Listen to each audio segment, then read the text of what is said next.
Welcome back to the Federal Executive Forum on Federal News Network. We're talking about customer experience. Specifically, we are talking about priorities. I'm going to throw it over to you, Charlotte, and if you could outline the priorities that you're focused on right now to help these agencies at Granicus. Right.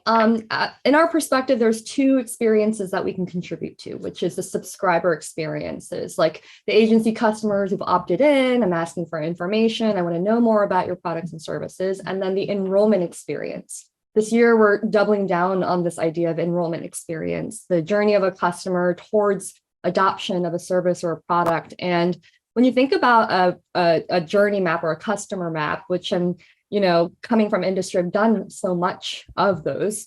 The most tangible parts that can be fixed in terms of pain points of alleviating lots of stressors during a stressful life event is communication, right? So we call it signage in the journey.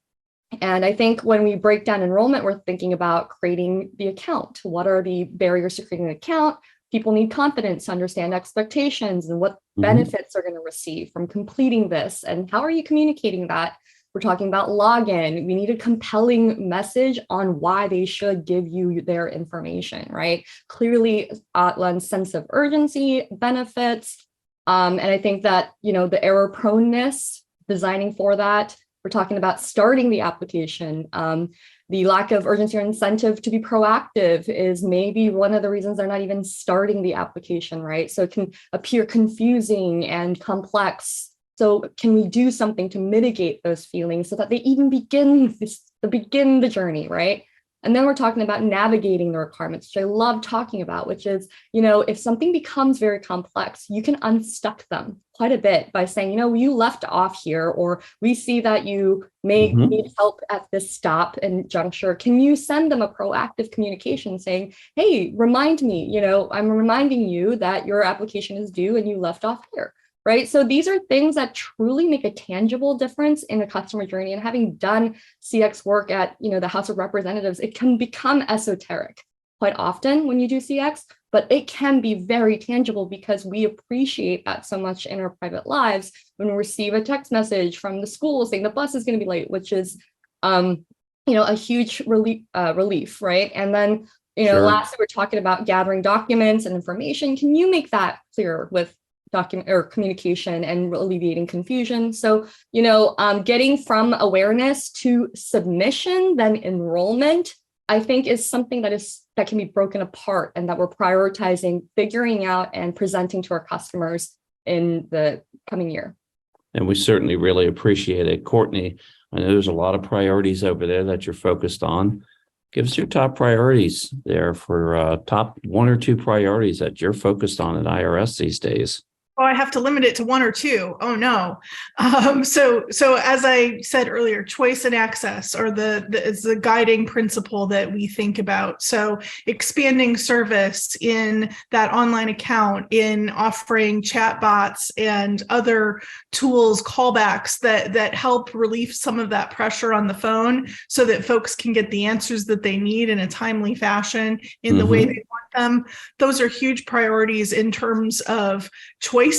In terms of access, we're really working hard to get in touch with the communities that have traditionally been underserved in, the diversity, equity, inclusion area, trying to make sure that those things that have been barriers to folks trusting our agency and engaging in a way that allows them to be compliant or to get the benefits that they need, because IRS is now a deliverer of benefits and has been for quite some time. So we have to have those two focuses as we're moving forward with understanding our taxpayer community. And that's a really exciting part of our work is, really reaching out directly to those taxpayer communities and getting a better understanding. So as we've talked about here, making sure that the experience is embedded at the beginning of a process and ensuring that we've thought about those different personas as we walk through our processes and making it a seamless experience for everyone. I love the focus on the diversity, which comes in all shapes and sizes, and just as sort of diversity for the ability to access is a good catch there. So I appreciate that. Karen, top priority for Verizon this year. Thank you. Yeah, and this is really more towards how we are reacting to our federal customers. Sure. I think the latter half of last year and coming into this year, we're really seeing customers getting out of kind of this reactionary mode of fighting what they need to do for the pandemic and really starting to strategically look at their longer term CX goals. And you can see it from the panelists here today, right? Where it's like chief, customer experience officer, innovation officer, which means the business really wants to control the design of the customer experience. But one of the focus areas for us is the underlying infrastructure is also important. You can buy a lot of different design tools and everything, but a lot of the infrastructure is on-premise solutions, where that's where the data lives, that employees and customers need to be able to get into to be able to enable some of these customer experiences, particularly on self-service.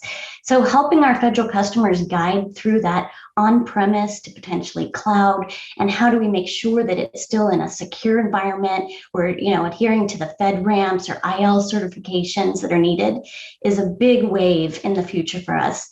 And then really connecting the right above the network tools and processes to be able to connect customer experience, employee experience, and maintain it being insecure. Fantastic. Simca, you're sort of at the helm there of a very large agency, a lot of moving parts in regards to customer experience. Talk to us about the sort of top two priorities that you have the ecosystem over there focused on this year. Absolutely. At the department, one of our top priorities is actually something that was an executive order signed by the president in December of 21, which was all around customer experience. And a lot of the emphasis was on agencies across government focusing on their high impact services, meaning what are those high touch, high volume services that your agencies provide, and let's focus on customer experience, improving trust, reducing burden on those particular programs. So USDA was actually tasked with one of the largest amount of high impact services, as you can imagine, anywhere from our Forest Service, our permitting service, which millions of folks touch a year. We have our guaranteed loans from our rural development agencies. So really working very, very closely with some of those high impact services across USDA and really coming up with strong customer experience plans. So all these things that we're talking about today, how are we as an agency getting deep into that customer? Are we doing the right sets of interviews? Are we listening to them? Are we using that data properly from our call centers, from our in-person interactions? And really pulling that together to properly design something and then test it out, before we're spending a tremendous amount of money to create something new for them. So that's one very, very large task that as a department, customer experience office, we have this ability to be able to partner with all of these different high impact services at USDA. Another priority that we have that we're working really close to expanding is our Voice of the Customer program. And this is a very more tactical, more data-driven way of an operation of customer experience, where we're really focused on what are we listening to what they're saying? Are we taking that feedback? When should we listen? Should we listen in the beginning? Should we listen, while they're interacting with our service? Should we listen after? And then really taking some accountability to using a lot of that feedback into how we're designing, into how we're improving those services for them. So these are two very distinct major opportunities for USDA to take a handle on. We really do appreciate that, particularly the high impact, high touch, high volume. The White House really did an excellent job of outlining that executive order, explaining that, defining it, instructing these agencies such as yours and others on the call here. And again, I think also providing some money through the TMF there. All right, we only have a few more moments, and we're going to talk about the future, sort of fast forward 2 or 3 years. Charlotte, I'm going to start with you. What does it look like 2 to 3 years from now? What's the demand signal you're getting from that customer base that you talked about at Granicus and are preparing for? What do you see 2 to 3 years from now? I think I'm going to talk about this. I recently read a book called Educated by Tara Westover, and it was a memoir about this woman's journey from homeschooling to Cambridge PhD, right? But as I was hearing that, I could not stop listening to all the government services that she had to encounter along the way. And I think it, from student loans to her parents refusing healthcare, the conspiracy theories, and not being on an electric grid, not having birth certificates, right? Like that was all a very much part of this. And I don't think she intended it to be an anthology of government services, but it was. And so when I was reading that, I was thinking about that this is a phenomenal testament to a system that is difficult, but not impossible, life-saving and critical, right? And I think so, our vision for the future is that we have a government who leans into the possibilities of effective and empathetic communication. And I think from my time at Granicus, I've come to appreciate something that I couldn't because I came from an IT modernization perspective. So moving from systems to thinking, hey, in CX, we say that the measure of CX is trust, but trust is built with transparency, and transparency ultimately is meaningful communication. So to see, my colleagues in action at all levels of government, we're looking forward to engaging with them on how to deliver immediate, measurable, and tangible impact of increased communication. And we're looking forward to it as well. We appreciate that. Karen, 2 to 3 years from now, what's it going to look like from your perspective in regard to enabling these capability and services for these agencies? Yeah, I think that the biggest thing is getting the connection between data and analytics, because understanding what's actually happening in the agencies allows you to prioritize and be able to implement projects that actually affect the customer experience.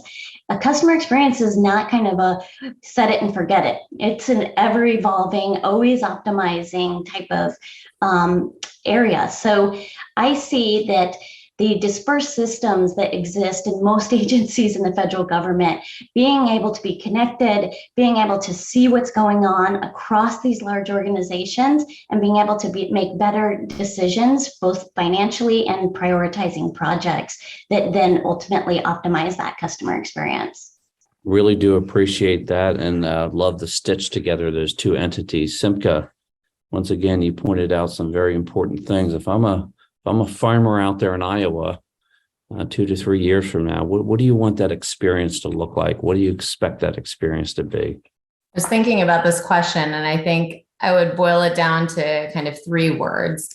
I think I would want that for every interaction that a member of the public or a partner has with USDA, that it would always be simplistic, that it would always be delightful, and that it would always be surprising. And by surprising, I just mean that, it's something that you, I think, as a member of the public, anticipate it to be really difficult, but you're surprised by how easy it is to interact with. And I would hope that more and more government services, especially the ones that are in the critical times of need, like financial assistance, disaster, some of these really important moments in people's lives, would be surprising and simplistic and delightful.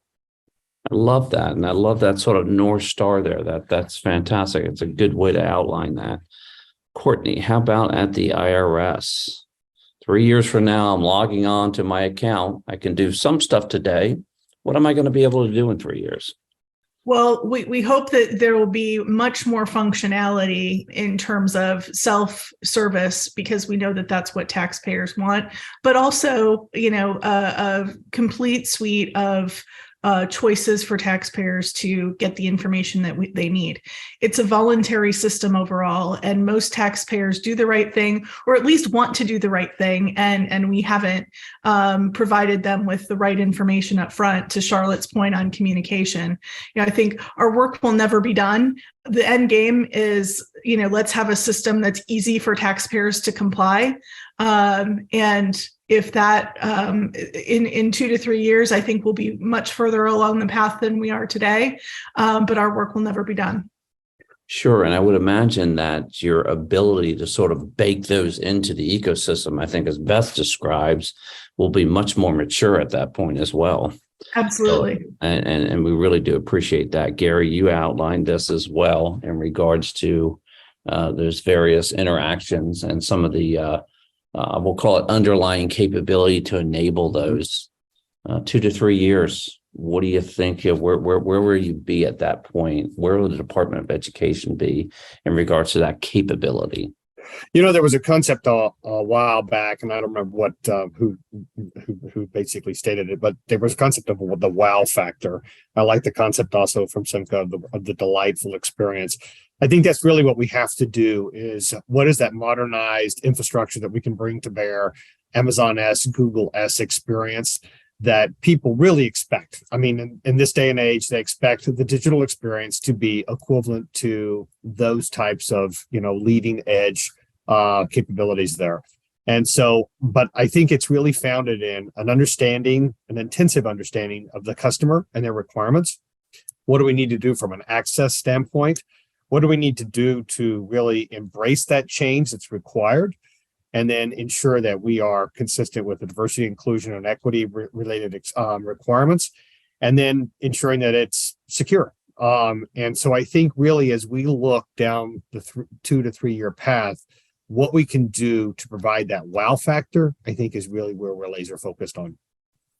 Yeah, I think that wow factor does have a little bit of an element of the surprise factor that I think Simca brought up, right? And that the delightment, right? That I'm logging onto this environment. Wow, what a surprise.